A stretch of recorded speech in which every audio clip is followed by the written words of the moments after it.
As women, we know we have to tackle so many issues.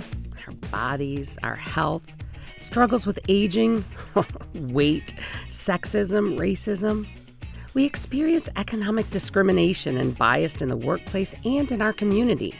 We raise our families, take care of our aging parents, and so much more. But you know what? We are doing it. And it's time that we share our stories on how we're able to accomplish all that we tackle. Welcome to the Women in What We Do podcast, where we want to connect with all other women in our community. We want to build new skills, maybe inspire you to try something different, provide resources, hey, have an advocate on your side, and welcome our allies to do the same. We're going to hit on some pretty tough topics and talk about things that a lot of us just don't want to talk about. We're also going to laugh at silly things and maybe even cry during tough times, but you know what? We're going to do it together because that is Women in What We Do. I'm Mary Brucker, and welcome. Our first guest is, wow, an attorney, an author, an advocate and trailblazer, a bulldozer, a mother, a wife, and a global speaker who is inspiring women to speak their vision to power. And actually, one of my bestest friends. Welcome, Miss Diana Patton. Thank you, Mary Brucker. Welcome to Women so and What We Do. It's what we do. It's what we do. So, as you know, we're talking to women entrepreneurs in the community. Yes. And you, my friend, have just broken the barriers in that field. Yeah. And I just want to talk about it today. Let's talk. So you haven't always been an entrepreneur. Why don't you No. start with kind of where your professional journey My started? professional journey started in 1988, right? I started off as a legal assistant with Owens, Illinois, a mecca in Toledo. And I started off as a legal assistant. I bought a Kmart suit and I went down to the University of Toledo and they were having career day. And that's when I met the infamous Dave Stratso in 1988. And I would consider Dave Stratso to be an ally in what we call in diversity, equity, inclusion, a sponsor. He saw me and he said, there's opportunities for you at Owens, Illinois. And you know what? I took it. And I just didn't stop. You know, from 1988, I worked corporate. I had the desire to become a lawyer and work in legal aid and for people who were like me, who didn't come from a lot, right, to help them. And it just so happened that I got bit by the corporate bug. And I just kept going. Owens, Illinois. Then I worked at Dana Corporation. I've worked at Owens Corning. And I've had the beautiful opportunity to work in several law firms to know that I don't want to work in law firms, right? And legal aid called me after graduation and passing the bar. And then I said, oh my God, I got to take a $25,000 pay cut. And my husband was like, I don't know if we're doing legal aid right now. So I didn't take the legal aid route, but you know, I've had so many opportunities in corporate America and some not so good, which I've turned into positives to know being an African-American woman in the corporate world and being at a high level has taught me a lot. Being in diversity, equity, inclusion, which is primarily what I do, I started that 22 years ago, way before it was popular. And I've had so many beautiful opportunities in corporate America. And when I say beautiful, because at this stage of my life and my career, everything is beautiful. So that's what was the switch? Like, what made you get out of corporate America? So I always knew no one really saw me. And I felt like the first person I felt like saw me, like see me as Diana. To know that I was somebody. I was someone who deserved, you know, opportunities. And again, I can't give a Dave Stratso enough credit. I really felt misplaced. You know, I have a white father and a black mom, and I was born in 1968. And we were not very much liked in our community in Fostoria, Ohio. And black people didn't accept us. White people didn't accept us. I always say I wasn't black enough to be black and I wasn't white enough to be white. And I was the sixth child. I have 5 older sisters. Talk about a sorority. I was born in it. So I felt like I was always trying to be seen. And no one really knew that in my family, right? Because we come from difficult times. And so we were always trying to survive, survive. I survived my childhood, I had a great mom and I say a great dad now because he was abusive, but he just learned what he learned through his family, you see? And so when I've always known I wanted to help young girls like me and young girls who I remember walking down the streets and thinking, I want someone to pick me up, because I walked everywhere. And I remember that when someone's going to pick up, it's going to be like someone like an Oprah who's going to see me, right? Just always wanted to be seen. I said, but how can I help people know how easy it is for you to see someone, for you to smile at them, for you to make them feel special? And so deep in my heart, I've always known that's what I wanted to do. And I wanted to teach people that there's a healing that has to happen for you to have space to see people. Because most of us, all of us really, we're most interested in who ourselves, like what's in it for me.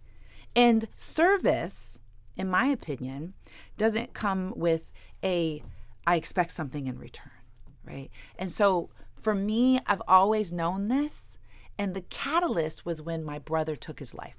My brother, unfortunately, it's a pretty traumatic, and warning your listeners that this is a trigger period, but that my brother tried to kill my mom in 2003, or excuse me, in 1993. See how the decades pass? And then my husband then my then boyfriend took him in, and we started to revitalize him, right? I got him a therapist, got him a job, did all these things for him. And all the things I was doing for my brother at that time was a foreshadow of all the things I do now for people. And unfortunately, my brother just couldn't take everything, and he unfortunately took his life. And that was it was August 12th of 1994. And that was the shift. And it gets me emotional thinking about it, because I've always known a lot of people, when you don't know a person's story, you don't know the person. That's right. And so people have assumptions about people, right? Oh, she's this, she's that. She's been in the corporate America. You don't know. You don't know that I have been through a lot. And my brother wasn't seen. My brother wasn't heard. And no one really asked him his story. And so for the rest of my life, I vowed that I would be concerned, I would lean in, and I would pay attention to young people who don't feel seen, heard, and valued. And I would teach adults how to do the same. It's crazy to me just to hear you, here you are. I have this law degree. Mm-hmm. I'm in corporate America. Mm-hmm. And yet the one thing that makes you go out on your own is somebody else's suffering. Mm-hmm. I mean, how many of those people are out there? Yeah. So what did you do? How did you create this career out of this next Well, I've always, I believe all of us have desires within our hearts that we're born with, that God gave to us when we were born. We all have a specific passion. We all have a specific purpose. And when you're quiet, that's when you get it. Either when you're driving to work, or you're going to bed at night, or there's those Sunday nights where you're like, I can't stand, I got to go to this work tomorrow. We should not be in those types of positions. We should always be seeking what's seeking us. And I believe we are always trying to reconcile ourselves with ourselves, right? And so, you asked me, what was the question you asked me? Because I just went wax poetic. What pivoted you? What so then started your job? I'm at this Dana Corporation Black Enterprise Conference in Atlanta. And I see this Black woman who is so accomplished that she literally had a breakdown. And she was at MTV executive, and she said she went to this school called Integrative Nutrition. And it was in New York City. Now, the interesting part was when my brother took his life, I was supposed to go to New York City and model. And I just always had this aversion to go to New York City. But then this woman in this Black Enterprise conference said that she was going to the school, and she said New York City. It just like struck me, because in that instant, I knew I was supposed to go to New York City.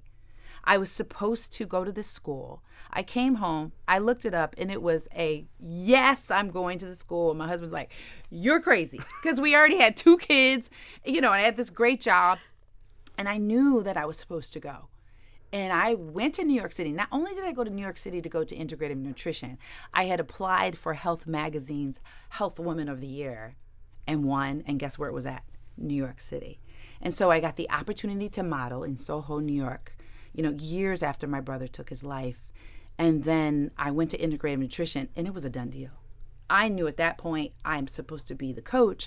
I am helping women. I started a company called Equilibria. That was in 2004, right? And then I started thinking, I should write a book. And I go, are you crazy? Who's gonna read that book, right? That's what we tell ourselves. And that was it.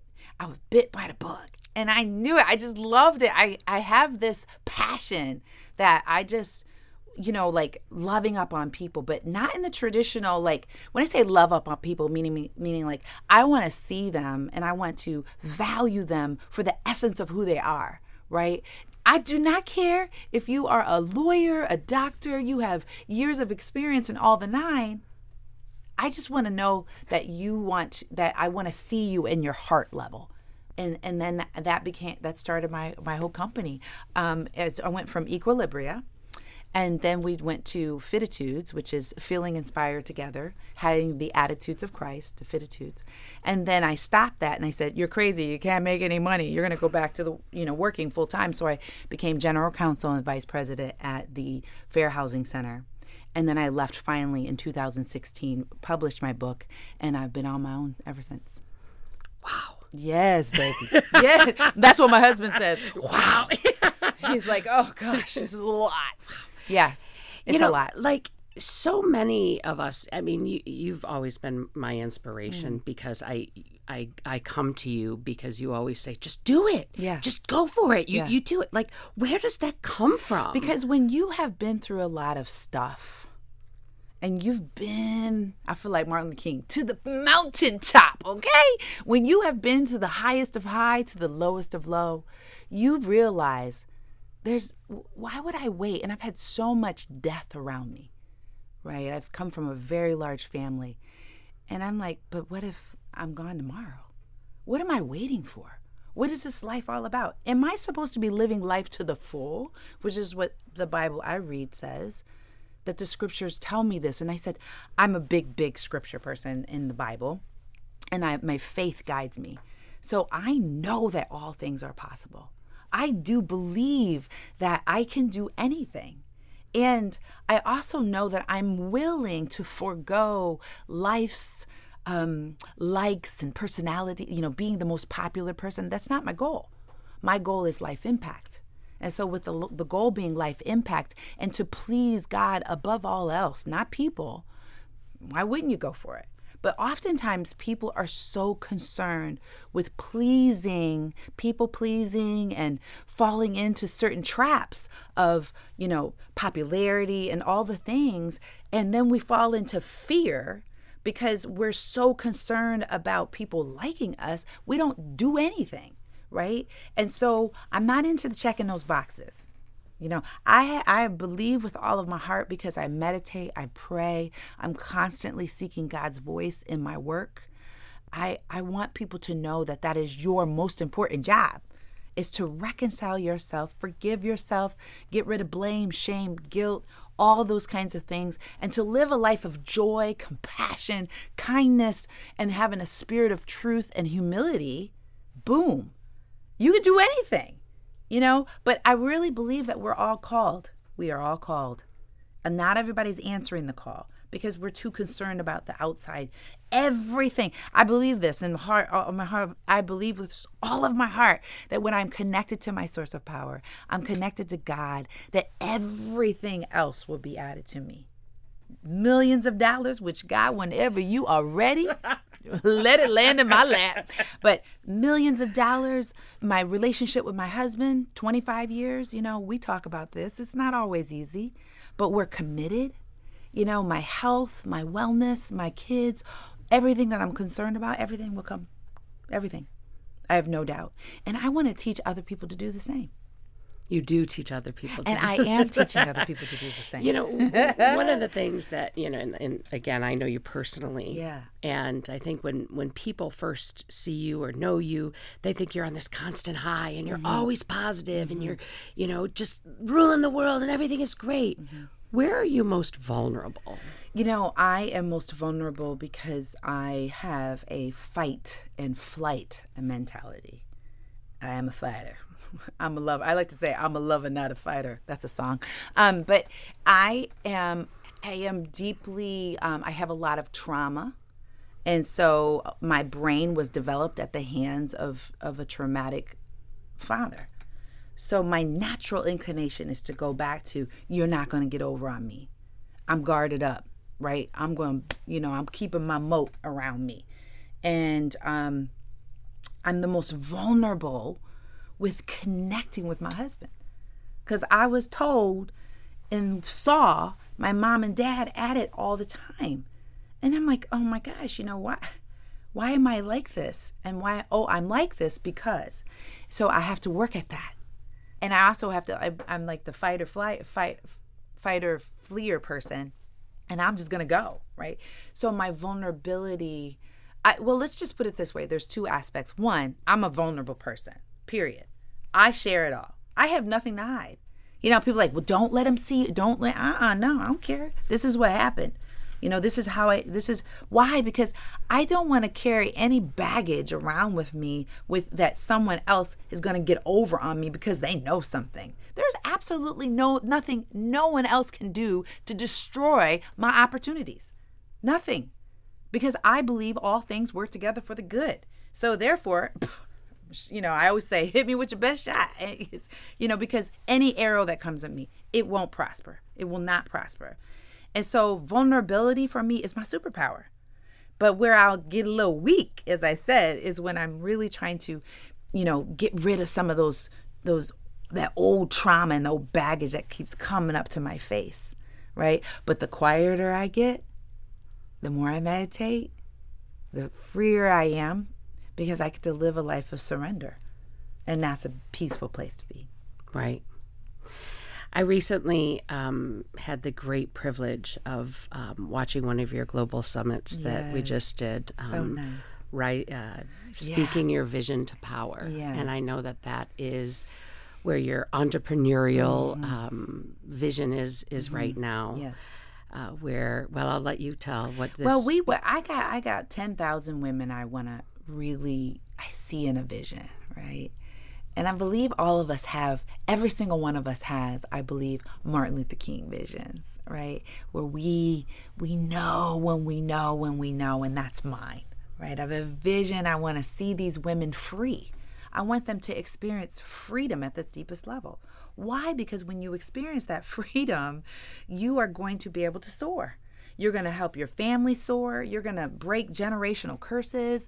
You're going to make your community soar, right? You're going to see needs. You're going to know how to deal with those. And you're also going to help your organization. I mean, can I just put a little message out to the organizations these days? This is not 1980. This is 2023.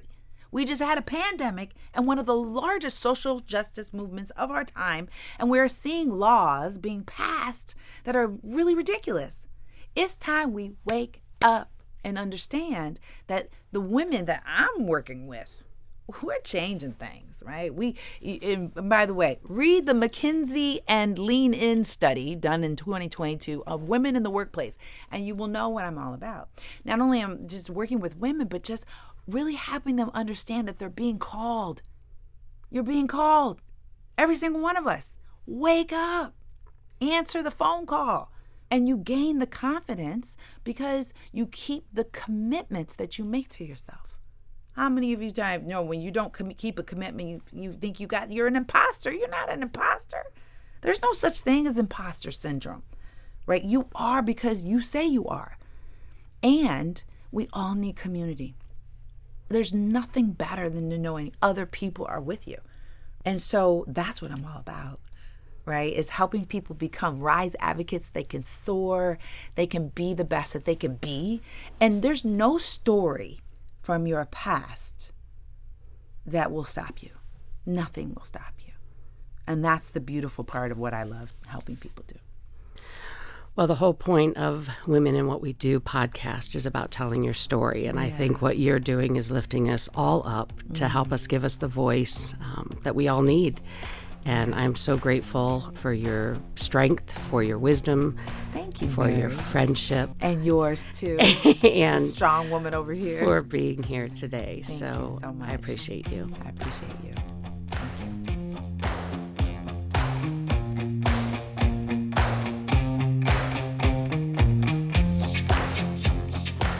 If you'd like to learn more about Diana and her story, please follow her on social media at Diana Patton and learn more about her work by going to risewithdiana.com.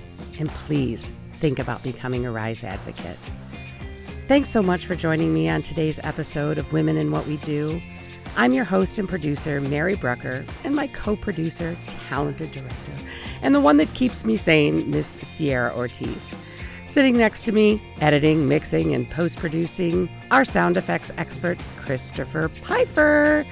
Again, I cannot thank our guest, Diana Patton, enough. If you like what you hear, please go to wgte.org/whatwedo and drop us a line. We'll see you next time on Women in What We Do. And remember, speak up, we do.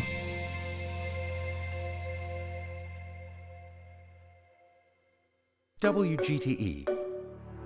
Voices around us. WGTE is supported in part by American Rescue Plan Act funds allocated by the City of Toledo and the Lucas County Commissioners and administered by the Arts Commission.